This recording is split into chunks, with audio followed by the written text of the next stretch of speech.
In a major political development in the United States, former US President Barack Obama and former First Lady Michelle Obama endorsed Democratic presidential candidate Kamala Harris as she began her presidential bid against Republican presidential nominee Donald Trump. Kamala! Hello. Hi. Hey there. Oh, hi, you're both together. Oh, it's good to hear you both. I can't have this phone call without saying to my girl Kamala, I am proud of you. This is going to be historic. We called to say Michelle and I couldn't be prouder to endorse you and to do everything we can to get you through this election and into the Oval Office. Oh, my goodness.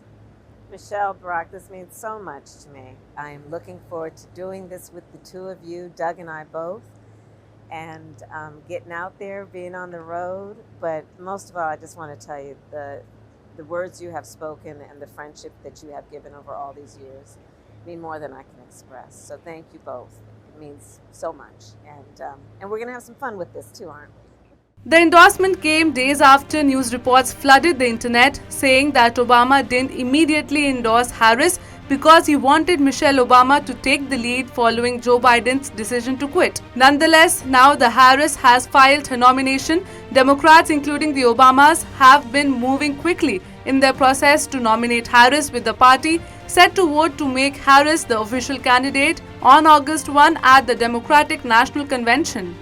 Previously, when Biden was running for re-election, the Obamas gave in their full support, attending a handful of fundraisers that raised millions of dollars.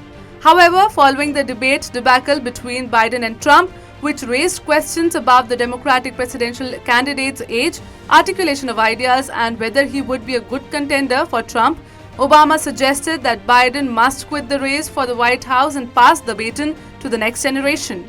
Meanwhile, amid this political upheaval within the Democrats, the Republican candidate on Friday met with Israeli PM Benjamin Netanyahu, taking it as an opportunity to critique his now political rival Kamala Harris. While on one hand, Netanyahu worked to mend ties with the former president to assure US support post-election, Trump, on the other hand, wanted the meeting to pose a threat to the Democrats. Trump, who urged Israel to end the Gaza conflict immediately, also criticized Harris for being radical and unfriendly towards Israel. In a show of support for Netanyahu, Trump asserted that he would be a more steadfast ally to Israel. This makes it good news for Israel, but for Harris it is bad news, considering the fact that Israel might slip away from the Democrats.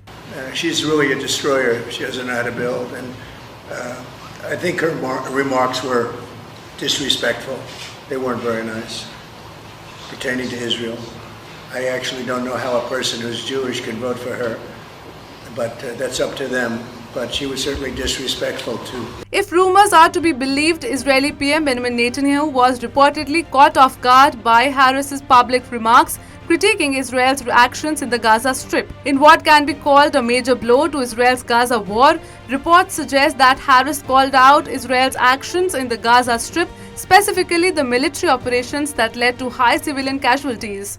I also expressed with the Prime Minister my serious concern about the scale of human suffering in Gaza, including the death of far too many innocent civilians. And I made clear my serious concern about the dire humanitarian situation there. We cannot look away in the face of these tragedies. We cannot allow ourselves to become numb to the suffering, and I will not be silent. Israeli officials fear that such criticism from a US ally might disrupt the ongoing hostage negotiations with Hamas. Essentially, such a situation might push Israel to side with Trump because he pledged in the meeting to make every effort to bring peace in the Middle East and combat anti-Semitism on college campuses if Americans elect him to the presidency in November. The meeting was meant to bring to light a depiction that both are strong leaders who have gotten big things done in the world stage and can do that again. Meanwhile, this can majorly impact Harris's campaign, as besides domestic support, she needs to be a friend to the foreign allies, which Trump has proved to be in the current meeting with Netanyahu, whereas Harris did not.